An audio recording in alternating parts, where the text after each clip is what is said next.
আসসালামু আলাইকুম বন্ধুরা, দেখতেই পাচ্ছেন শিল্প মন্ত্রণালয়ের আওতায় নতুন একটি নিয়োগ বিজ্ঞপ্তি প্রকাশিত হয়েছে, যেখানে আপনারা বাংলাদেশের প্রত্যেকটা জেলা থেকে নারী পুরুষ উভয় প্রার্থী যারা এসএসসি ও এইচএসসি পাস করেছেন তারা আবেদন করতে পারবেন। বয়সটা হতে হবে 18 থেকে 32 বছরের মধ্যে। সো এর আবেদন শুরু কবে শেষ কবে, আবেদন কীভাবে করতে হবে, আবেদন করতে আপনার কত টাকা খরচ হবে, সব কিছু কিন্তু ভিডিওতে আলোচনা করব। আশা করি আপনারা ধৈর্য সহকারে সম্পূর্ণ ভিডিওটা দেখবেন। আর আপনারা যারা এখনও আমাদের রায়হান কবির ইউটিউব চ্যানেলটি সাবস্ক্রাইব করেন নাই, অবশ্যই আমাদের ইউটিউব চ্যানেলটি সাবস্ক্রাইব করে রাখবেন। এবং যারা ফেসবুক পেজ থেকে আমাদের এই ভিডিওটা দেখতেছেন, আমাদের পেজটাকে অবশ্যই ফলো দিয়ে রাখবেন। তো চলুন আমরা মূল ভিডিওতে যাই। দেখতেই পাচ্ছেন এটি মূলত 5 অক্টোবর 2025 তারিখে প্রকাশিত হয়েছে। এখানে পদের বিবরণগুলো আমরা প্রথমে দেখব, তারপর আবেদন প্রসেসটা দেখে নেব। যেমনটা শুরুতে দেখতে পাচ্ছেন, অফিস সহায়ক পদ 8,250 টাকা থেকে বেতনটা শুরু হবে, যা কিনা চলবে 20,010 টাকা পর্যন্ত। 12 জন লোক নিয়ে করা হবে। শুধুমাত্র এসএসসি পরীক্ষা উত্তীর্ণ হলে আপনি এখানে আবেদন করতে পারবেন। সেটা মাদ্রাসা থেকে হোক দাখিল, কিংবা টেকনিক্যাল বোর্ড থেকে, ভোকেশনাল থেকে হোক।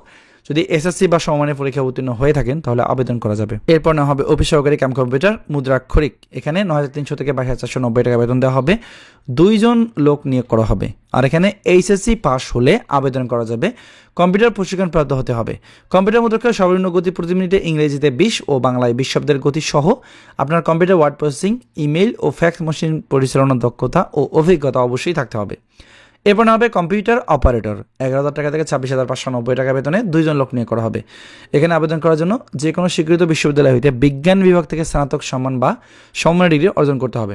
কম্পিউটার মুদ্রাক্ষরে প্রতি মিনিটে বাংলায় 25 ও ইংরেজিতে 30 শব্দের গতি সহ সংশ্লিষ্ট বিষয়ে যে টেস্ট পরীক্ষাটা হবে কম্পিউটারে, সেটিতে আপনাকে অবশ্যই উত্তীর্ণ হতে হবে।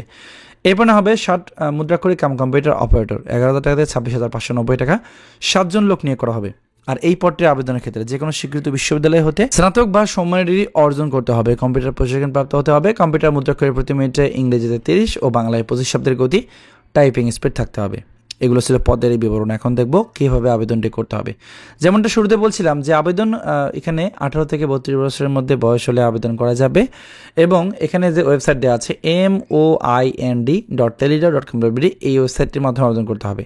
এই ওয়েবসাইট ছাড়া অন্য কোথাও আবেদন করা যাবে না, জাস্ট এই ওয়েবসাইটের মাধ্যমে আবেদন করবেন। আবেদন শুরু হবে 9/10/2025 সকাল 10টা এবং শেষ হবে 7/11/2025 বিকাল 5টা। আর আবেদন ফি দেওয়া আছে 1 নং হতে 3 নং পদের জন্য 112 টাকা এবং 4 নং পদের জন্য 56 টাকা। আবেদন সাবমিট করা ঠিক 72 ঘন্টার মধ্যে একটা টেলিটক সিম ব্যবহার করে কিন্তু আপনাকে জমা করতে হবে।